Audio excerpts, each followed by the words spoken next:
Hello all. As humans, I'm sure that you all have heard about human rights. But how do we protect our rights and respect others' rights?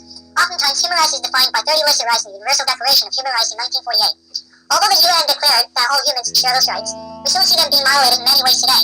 Therefore, it is urgent that we have everyone in society know their rights so that they will respect others and defend their own rights. And this relates to our topic, education for human rights. The best way to solve a problem is to prevent it from happening. Therefore, in order to protect everyone's basic human rights, we ought to give everyone access to education for human rights so that they will know how to protect their rights and respect others' rights. And the result will be that this problem will not happen.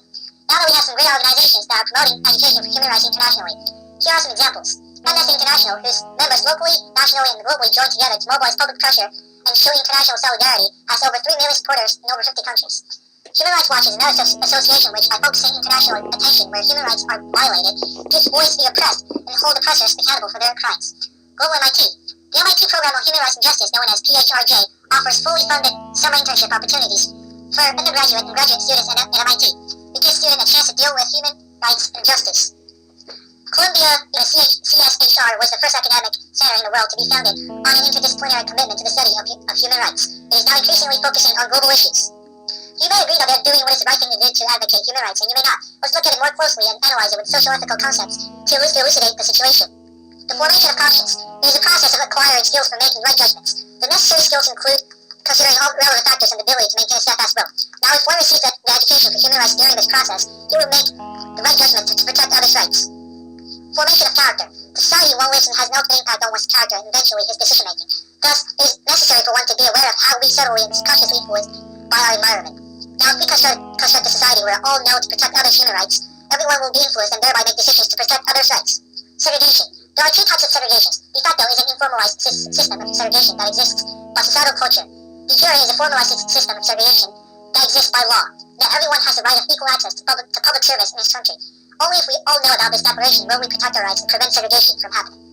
Discrimination. Individual discrimination is behavior from a person or a community who intentionally discriminate another group of people or a person from a different community. Institutional discrimination is a situation where the policy of a dominant group intentionally discriminate and treat the target group unjustly. Structural discrimination is a type of discrimination that is not formed from law but from certain cultures, media, and information seen in daily routine life. As y'all can see that in Article 7 of the Declaration, discrimination in any form is not allowed. Therefore, if we have everyone know about the Declaration's rights, discrimination can be almost eliminated. Dominant and target groups. Dominant groups is the group of people who are often considered the norm around which assumptions are built and receive attention and respect. They are usually privileged at birth. Target groups, contrary to dominant groups, are inferior to others because of their irregularities or disabilities, and are often neglected.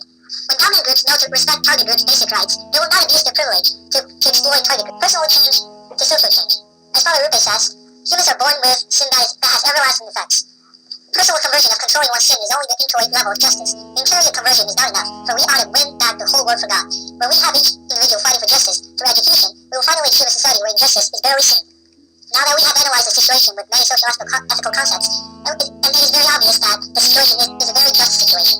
And here are some recommendations for the education of human rights. I think we ought to make it more common in normal people's daily life. When parents know human rights and how to educate their children correctly, children will be aware of others' rights no matter what position they stand in the future. And having children, teenagers educated about human rights in school is a very important thing because the future of this world belongs to them. And what we can do about human rights is to know our own rights and protect our own rights and stand out for others' rights when you think his or her rights are being denied. Here's a link to the Universal Declaration of Human Rights, and thank you.